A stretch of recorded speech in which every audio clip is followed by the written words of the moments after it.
এটা আগে থেকেই বলে আসছি, কারণ আগে থেকেই হয়ে আসছে। অবস্থা কি বদলেছে?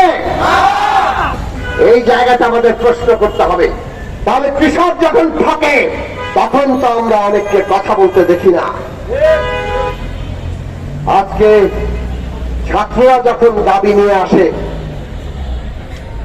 ছাত্র নেতারা ক্ষমতায় রাষ্ট্র পরিচালনায় গিয়েছেন, উপদেষ্টা হয়েছেন, একজন উপদেষ্টাকে অসম্মানিত করা বোতল মেরে এটা কোনোভাবেই সমর্থনযোগ্য না, তাকে অবশ্যই জবাবদিহি করতে হবে।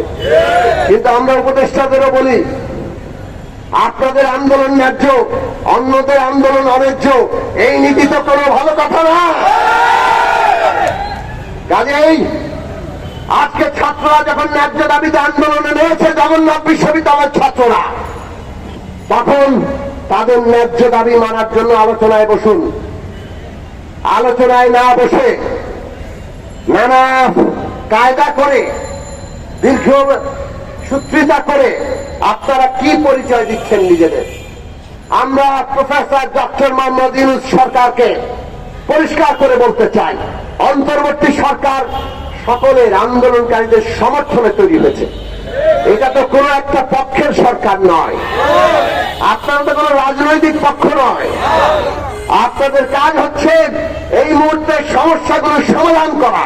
যে সমস্যার সমাধান করতে পারবেন না, দ্রুত সমস্ত পক্ষের সাথে আলাপ করে সমাধানের উদ্যোগী হন। পুরনো সরকার, পুরনো আমলাদের যে ভঙ্গি, পাত্তা দেন না, এইটা কি ধরনের আচরণ? এই সমস্ত আচরণ পরিত্যাগ করুন। আজকে ঢাকা বিশ্ববিদ্যালয়ে সাম্যকে হত্যা করা হয়েছে, একজন আন্দোলনকারী ছাত্র, তাকে হত্যা করা হলো। এই পরিস্থিতি তো তৈরি হচ্ছে। নানাভাবে ওত পেতে থাকা দুষ্কৃতিকারীরা, ফ্যাসিস্টের সহযোগীরা নানা ধরনের পরিবেশ তৈরি করতে চাচ্ছে। আর একদল লোক নিজেদেরকে আবার আন্দোলনকারীও বলে মততন্ত্র কায়েম করতে চাচ্ছে। তারা নারীর উপর আক্রমণ করে, তারা মাজারে আক্রমণ করে, তারা হিন্দু সম্প্রদায়ের উপর আক্রমণ করে। এই সব কিছু যে চলছে, আপনাদের তাদের বিরুদ্ধে ব্যবস্থা নিতে হবে।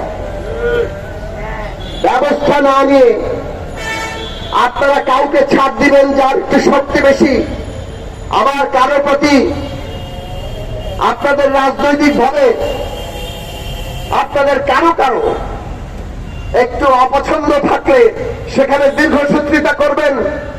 এই সমস্ত কিছু আপনাদের আচরণ, এইটা আপনাদের সরকারের যে বৈশিষ্ট্য তার সাথে যায় না। সুতরাং ডক্টর মোহাম্মদ ইউনূস, তাদের কাছে আমরা অনুরোধ করব, অন্তর্বর্তী সরকার প্রধান হিসাবে আপনার বিচার, সংস্কার এবং নির্বাচন, এই তিন বিষয় একসাথে চলে বাংলাদেশকে একটা যথার্থ উত্তরণে নিয়ে যাওয়ার দায়িত্ব আপনার কাছে। বিচার, সংস্কার, নির্বাচন, এই তিনটা একসাথে চলতে হবে। এই তিনটার সাথে কেউ কোনো বিরোধ লাগিয়ে দিয়ে কোনো কিছু প্রলম্বিত করা জনগণ মানবে না।